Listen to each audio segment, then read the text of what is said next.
Contrary to the popular assumption of everything being more expensive in Japan, I found that restaurants were actually pretty cheap.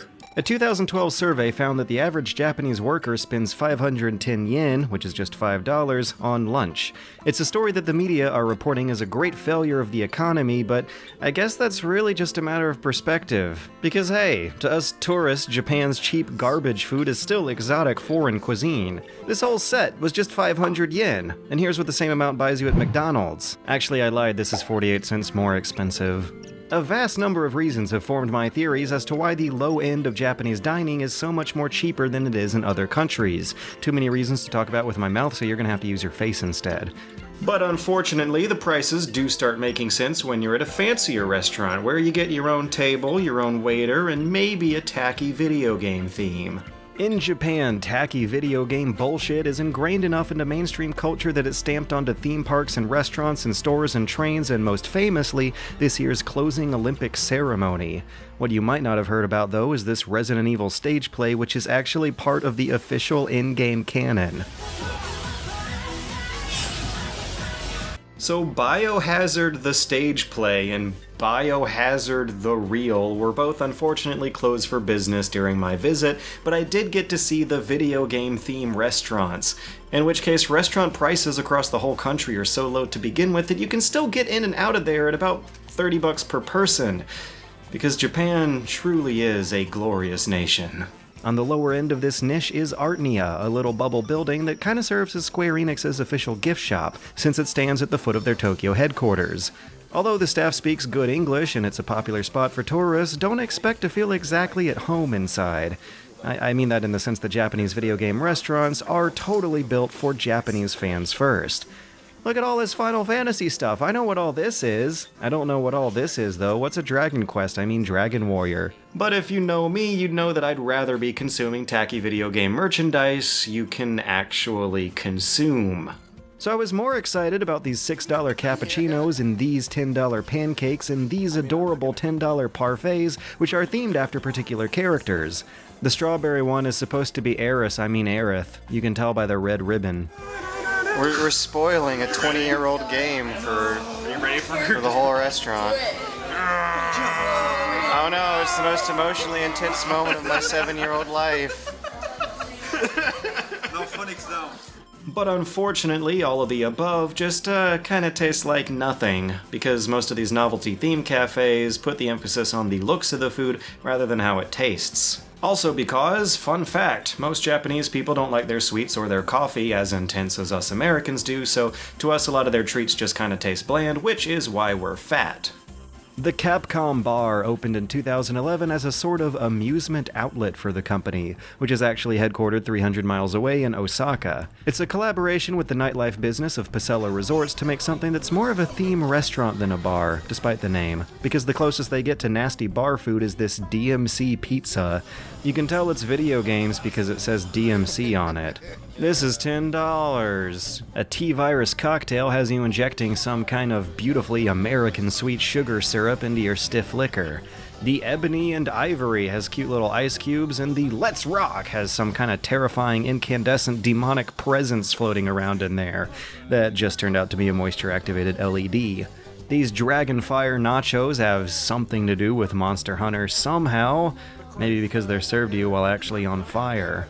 And I felt some certain sense of passion coming from this place that I don't think I would have felt if they ever opened one stateside. It was the feeling of a dumb corporate idea just getting pushed out, but landing in the hands of servers and managers who are actually pretty dorky fans of these franchises. You won't find Mega Man on the menus or the promotional materials, but whoever was in charge of music decided to blast a lot of Mega Man that day, and despite the directions the series has gone, the new DMC's Dante is nowhere to be found. But what really seals the deal, what puts this place at the top of the tourist traps, is the little song and dance the waiters do for you. At any given time, these little dweeby, nerdy-looking waiters will suddenly switch on video game mode and go ham with it. It's ridiculous, and you're technically not allowed to make videos of it in there, so here is that, courtesy of other YouTube channels more legit than mine. This is Devil May Cry Caprese. Teleportation, Yoga Fire! You win! Objection! This is totally unrelated, but if you've ever played Yakuza 1, you might remember a bar that was your home base. It was a very swanky, nice place, but it was located at the top of an elevator down a long, creepy tunnel. I used to think that was a stupid video game thing. I mean, how was a business supposed to be maintaining business if they had no street visibility? But as it turns out, burying front-of-the-house retail businesses deep inside of buildings, down long tunnels and up long climbs, it's not a stupid video game thing at all, that's real! In fact, after this trip, the whole Yakuza series seems less like a wacky, zany video game and more like a completely serious Japan simulator. The world-famous Super Potato is down a long tunnel and up an elevator, and that place stays really busy and crowded all the time. The less famous 8-Bit Gaming Cafe is down a long dark tunnel, up 5 sweaty flights of stairs, and behind a door marked only with the Famicom placed next to it and a hand-drawn sign. The two owners running this place opened it in 2005, and since then it's lived on as a kind of casual hangout for game developers and other customers deeply invested in the biz.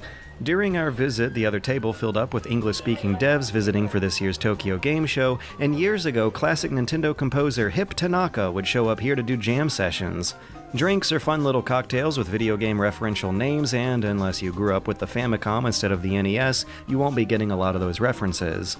Just like Planet Earth, the 8-Bit Gaming Cafe is full of things. Tiny little neatly stacked things that I was always worried about knocking over, including a lot of broken or out-of-battery handheld consoles, sketchbooks, comic books, and a couple Super Famicom demo stations sporting what else but good old Mario Kart. But what's a little more interesting than what's inside these places is the story of the struggle they have to stay in business. Unlike the official video game restaurants like the Capcom Bar or Square Enix's Artnia, this is fully independent, which unfortunately means it has to operate under kind of legal loopholes. If you thought Nintendo cracking down on YouTube videos, Mario ROM hacks, and fan games in the name of draconian IP protection was bad, here's another victim to add to the pile: gaming cafes. This controversy began in 2010 and spread on to 2014, affecting the business model of two other Tokyo game bars marketing in Nintendo nostalgia, 90 in Shinjuku and the Tokyo Game Bar near Akihabara, both of which tucked away their free-play consoles after legal consultation.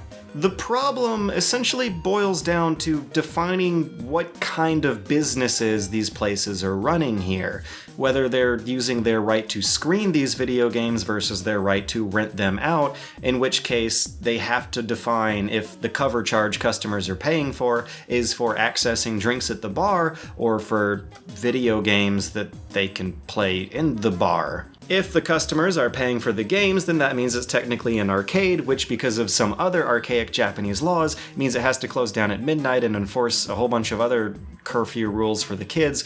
But bars can have video games in them if they take up only 10% of the space, at which point it's just kind of like, why bother? Why waste your primary selling point on just one little small corner of the bar? So the solution that these two other bars came to is to just host blank, unhooked monitors all over the space and ask customers to bring their own consoles. Which actually worked, for this one at least. Look, they have a full schedule of FGC and LAN events. They're playing a lot of KOF and Splatoon in there. This is where their fight nights are happening. But for 8-Bit, the one I went to, I remembered reading a blog post from a couple years ago about how they had rows of old Famicom carts, hundreds of them, almost a complete collection that you just popped in and out as you played while you sipped drinks, and that sounded awesome, but when I showed up, they just had the demo stations. Super Potato had the same thing set up, and they weren't exactly home consoles. These were the same demo stations that electronic stores back in the 90s would have been displaying, and maybe that is the legal precedent they're aiming to operate under, which really just leaves me worried that the golden age of these independent gaming cafes might be long, long gone. So the polar opposite of the underground Tokyo gaming bar is found in the shiny shopping mall of the Tokyo Skytree. It's the Kirby Cafe, and the whole concept of this business model couldn't be further from the operating philosophy of every other place on this list. The Kirby Cafe is what they call a pop-up cafe, a temporary restaurant. An existing restaurant will rework its decor and menu for a little while, but only long enough to last the length of a short-lived fad.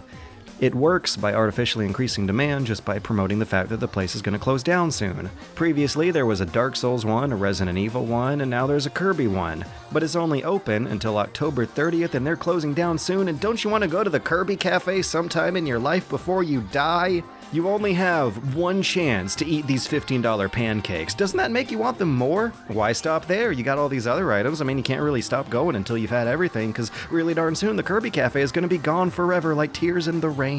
So I show up to the Skytree, which from the ground is this glitzy American-style shopping mall, and I make my way to the Kirby Cafe, and I see this line.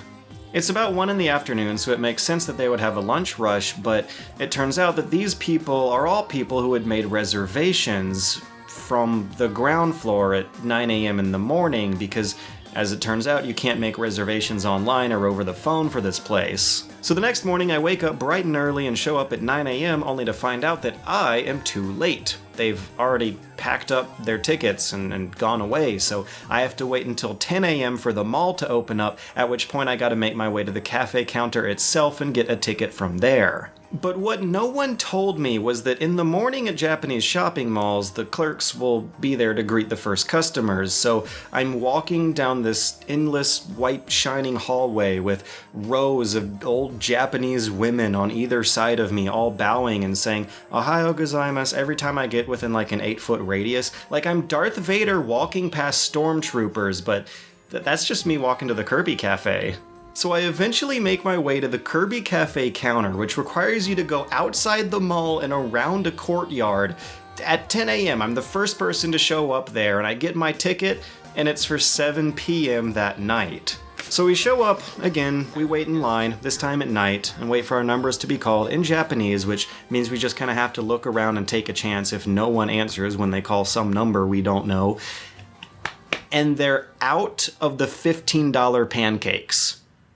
It's okay. You get to play with this toy while you wait, and the food, as expensive as it is, breaks the cardinal cafe food rule of not being that great for how good it looks. The dessert parfait tasted like actual dessert. The cappuccinos had a bite to them, and the art was flawless and adorable, but best of all was this masterpiece of a dish. This 10 out of 10 sublime Hayashi rice dish is an offensively savory beef and onion stew cooked in tomato sauce, drizzled with a red wine demi-glace that made for a culinary experience that the hardest of cynics, the Yahtzees of our tired, worn world, would cry over. So George, you finally got your Kirby masterpiece. How does it feel? At that moment, I had never felt a more complete feeling of satisfaction and bliss. This is the face of a purely content man, a complete human being. But this was before I had known that just hours later, I was about to make the kind of discovery that changes a person forever. I was about to learn that the karaoke machines in Japan had video game music. I was blissfully unaware of the emptiness I had lived my whole life up until that moment. Because the karaoke machines in Japan, they have video game music.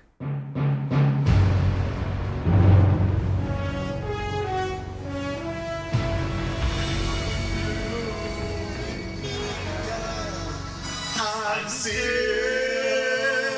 in a dream of the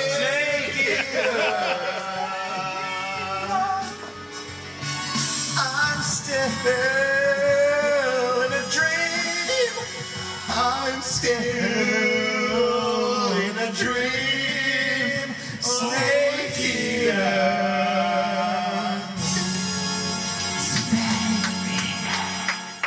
Oh my God! Fuck yeah! Oh shit!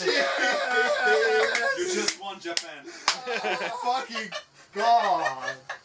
I have never been this happy in my entire life. It's all downhill from here. You're a fucking genius. I wouldn't have even thought of searching that, seriously. I can't believe I haven't. I still don't. So, oh shit.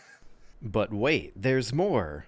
Hi, I'm George Weedman, personal fitness trainer and licensed medical practitioner, but you might know me as the wildly successful host of Super Bunny Hop, and I don't want to live on the streets again. And that's why I'm selling George Socks, a revolutionary new concept in outerwear that combines the cold, uninterested demeanor of George with the warmth and familiarity of socks. Adorning their high-tech, space-age Raylon glass shielding are fully functional, referential, interactive entertainment denotations. They're the gift for the guy who has everything, as well as impoverished children who have nothing. That's right, anyone with $14 qualifies. Oh my god, here's a real-life testimonial from one of our satisfied customers. I like them. George Socks will be available in a limited quantity for 7 days starting now on the 6th of October. Order now, supplies are running out and you're not getting any younger. Buy some today to support one of your favorite YouTubers and freckle your feet with George. I'm George Weedman and I don't want to live on the streets again.